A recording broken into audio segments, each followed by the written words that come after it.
So ayan everyone, meron po tayong nangingisay pa dito na shrimp at gagawin po natin siyang okoy. O kita nyo naman kung gaano ka-fresh. Una po natin gagawin everyone, ilalagyan lang po natin ng asin, tapos dalawang itlog, tapos paminta naman, at saka yung onion leaves, garlic, at saka onion mismo.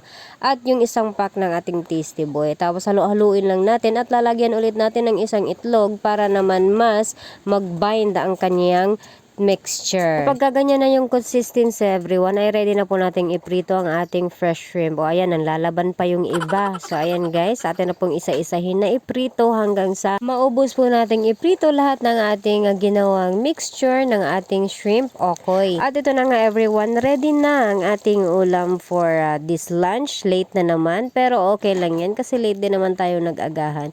At lalagyan lang po natin siya ng konting decorations para naman mas may contrast yung kulay ng ating shrimp. Diba? Perfect sa ating suka na merong paminta at merong bawang at medyo manamis-namis. So, yun lamang everyone. Thank you for watching. Bye!